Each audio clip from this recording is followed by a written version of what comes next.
The first thing my ex-husband saw that night was a heavy black Suburban sliding down his wet gravel driveway with its headlights completely turned off. The second thing he saw was me stepping out of the passenger side.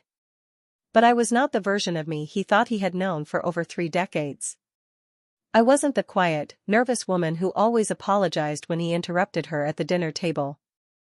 I wasn't the grandmotherly figure who spent her retirement cataloging old paperbacks at a small, dusty bookstore near the marina in Norfolk.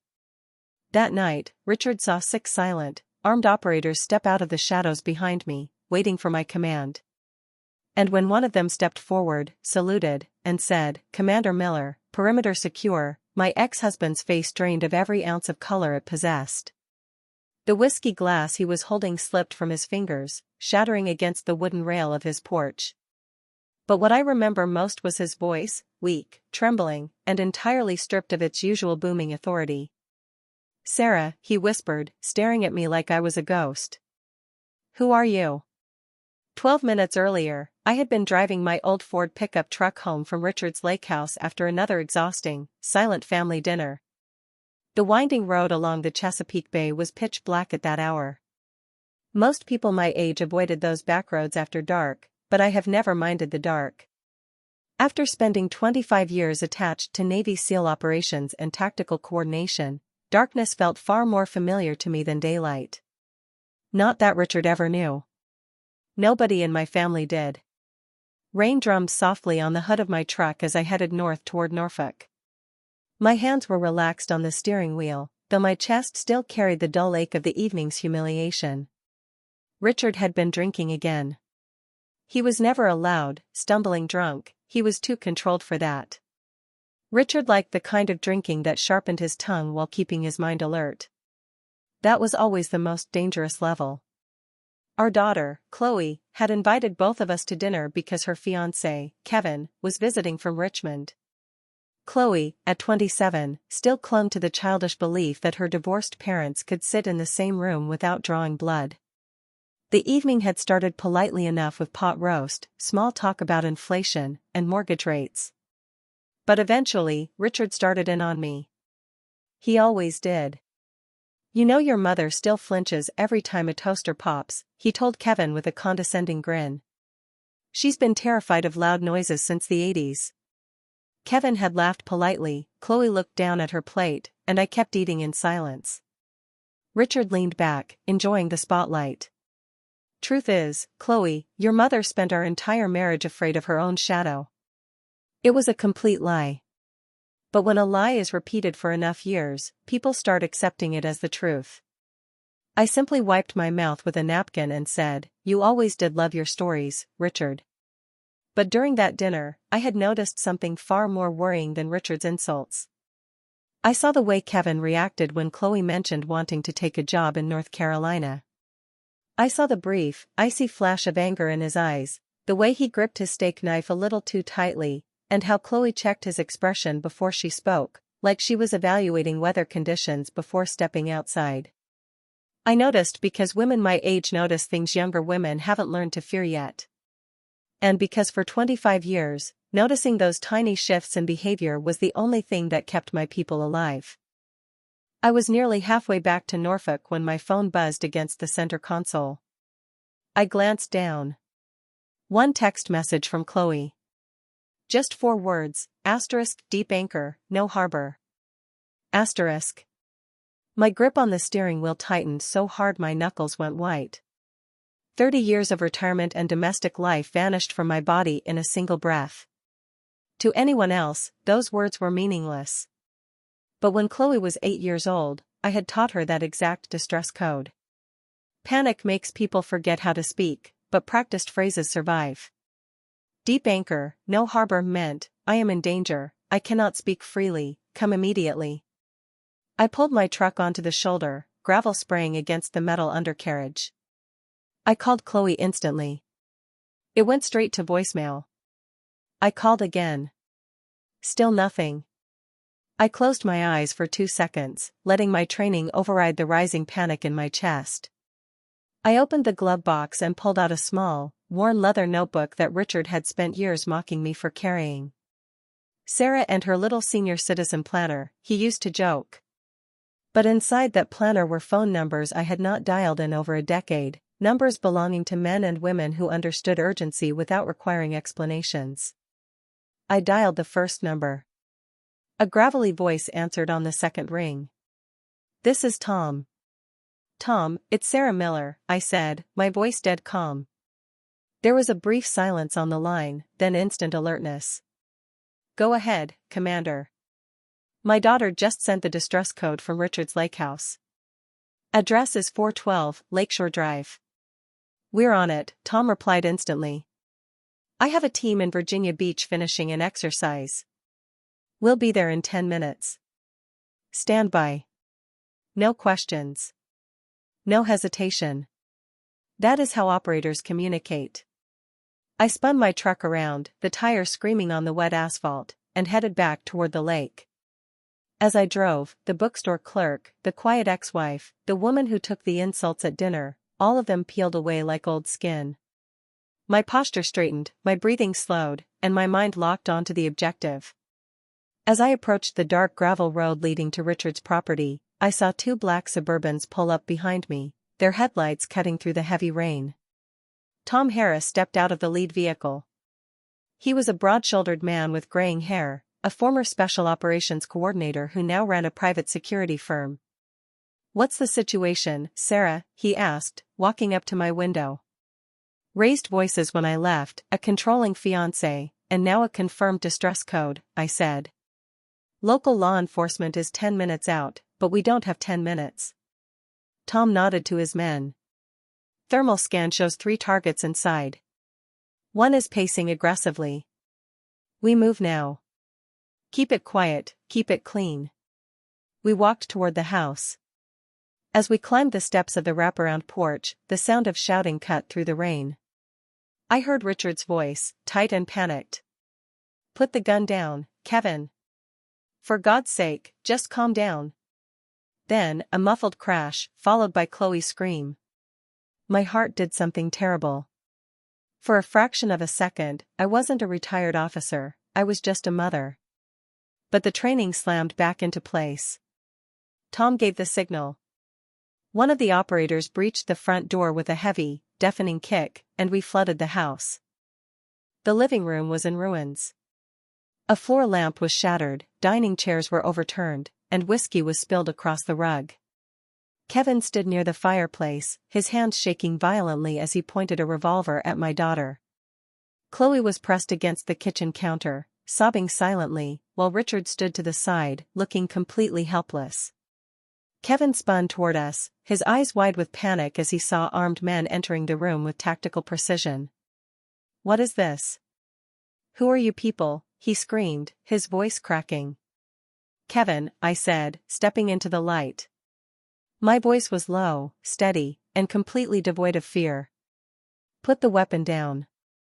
He stared at me, trying to reconcile the woman standing in front of him with the quiet mother-in-law he had sat across from hours earlier. "Get back. You stay out of this, Sarah." One of the operators behind me spoke quietly into his shoulder mic, "Commander Miller inside the residence. Weapon locked on target." At the word commander, Richard's jaw dropped. He looked at me, then at the tactical team, his face twisting in absolute confusion. "Sarah, what?" I kept my eyes locked on Kevin. "Kevin, you are scared, angry, and you feel like you've lost control. But if you raise that barrel 1 inch, this night will end very badly for you.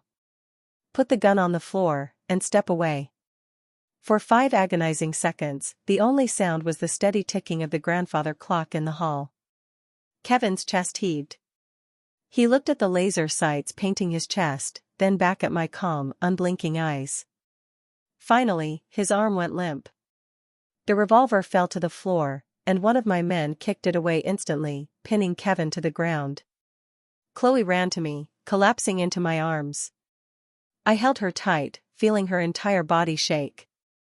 "You're safe, sweetheart," I whispered, stroking her hair. "I've got you."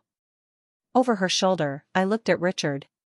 He was staring at me like I was a stranger. You called these people?" he stammered. They called you commander. You were in the military? For 25 years, Richard, I said quietly, keeping my arm around Chloe. I watched the realization hit him physically. I could see him replaying our entire 32-year marriage in his head, every sudden deployment I could never explain, every scar I brushed off as an accident, every late-night phone call, and every silence he had mistook for weakness. Chloe pulled back, wiping her eyes. You really came, Mom, she whispered. Of course I did, Chloe, I said. If you send that code, I will cross an ocean to find you. Richard sank slowly into his armchair, burying his face in his hands. For the first time in his life, he looked small. 3 days later, Chloe came to stay with me at my apartment in Norfolk. It was a modest place above a bait and tackle shop near the marina, smelling of salt air, old books, and strong coffee. I had lived a quiet, simple life since the divorce, enjoying the peace of my small bookstore job. But having Chloe there changed the energy of the home. During that first week, she barely slept. I would hear her pacing her upstairs bedroom at 2 a.m., occasionally crying quietly in the bathroom. I didn't push her to talk. Traumatic fear takes time to settle. One rainy evening, as we sat at the kitchen table drinking tea, Chloe finally looked at me and asked the question I had been expecting. Mom, who are you? Really? I smiled softly. I'm still your mother, Chloe. You know what I mean, she said, gesturing to the photo of me in Afghanistan that she had found in my dresser. I stood up, walked to the hallway closet, and pulled out a heavy green military footlocker. The metal latches squeaked as I opened it. Inside were 25 years of my life, commendations, tactical folders, old medals, and photographs of young, sunburned operators standing beside helicopters and Navy vessels. Chloe picked up a photograph of me in full tactical gear, standing beside a transport aircraft in Kandahar. This is you, she whispered. You look so different. So strong. Why didn't you ever tell us? Because when I met your father, I was already deep in naval intelligence, I explained. Secrecy wasn't just a rule, it was a way of survival. Eventually, the silence became an instinct I couldn't switch off. Your father wanted control, loudness, and certainty. He mistook my silence for fear. He mocked you my whole life, Mom, Chloe said, her voice tight with anger. He made those jokes about you flinching, about you being weak. I know, I said quietly. But I spent my career around men who died because they lost emotional control for 5 seconds. So when we argued, I chose to withdraw. He thought he was winning. He didn't realize I was just keeping the peace. Chloe looked down at the medals in the locker. Did you ever love him? I loved him enough to spend 32 years trying to make peace with my own loneliness, I whispered. Chloe started crying, and I pulled her close, realizing that Richard hadn't been the only one hiding during our marriage. I had been hiding, too. Over the next month, the story of what happened at the lake house spread through the tight-knit military and veteran community in Norfolk. Small towns have their own communication networks, and retired Navy personnel noticed things quickly. People started looking at me differently at the bookstore. The cashier at the grocery store became overly polite, and retired sailors at the marina would nod respectfully when I walked past. Richard, on the other hand, was struggling. The story of his ex-wife's true identity had reached his social club. Chloe told me that his friends had started teasing him. One had reportedly said, Richie, you were married to a Navy commander for 30 years and you spent the whole time calling her a scared librarian. Men of Richard's generation do not handle that kind of public humiliation well. Are you glad he finally got exposed? Chloe asked me one afternoon as we sat on the balcony. I shook my head. At my age, revenge loses its flavor. I didn't want him destroyed, Chloe. I wanted him awake. There's a difference. He spent his life believing that being loud meant being strong. A few days later, Chloe convinced me to attend a Sunday lunch at her Aunt Carol's house. I almost declined, but I went for her. When Richard arrived, he looked older, his posture slumped, carrying the heavy weight of a man forced to reevaluate his entire life. When our eyes met across the room, he hesitated, then walked over. "Hello, Sarah," he said quietly. For the first time in our lives, Richard pulled out my chair for me at the dining table. It was a tiny gesture, but one he had never made during our entire marriage. During lunch, Carol's husband asked me what I had done in the Navy. I offered my usual deflection, just paperwork and logistics. But Richard spoke up, his voice quiet but clear. "No. It was much more than that. You don't have men like that showing up in 12 minutes for paperwork." He looked at me, his eyes filled with a strange, quiet regret. "I think I spent 30 years misunderstanding my wife." The word wife hung in the air. I looked down at my plate, my eyes burning. Age makes emotions strange. You spend decades building a hard shell, and then a small moment of recognition cuts right through it. 3 months later, I received a phone call from Chloe. Her voice was trembling. "Mom, it's Dad. He had a heart attack this morning." My heart stopped. Even after a divorce, you don't spend half your life with someone without their heartbeat remaining tied to your own nervous system. "Is he alive?" I asked. "Yes." It was mild. "They caught it early," she said. I drove straight to Chesapeake General Hospital. When I entered the cardiac ward, Richard looked incredibly small in the hospital bed. He looked up, giving me a tired, fragile smile. "Well, Sarah," he murmured. The old engine finally complained. I sat in the chair beside his bed. We listened to the steady beep of the heart monitor for a long time. "I've been thinking about us," Richard said, his voice cracking.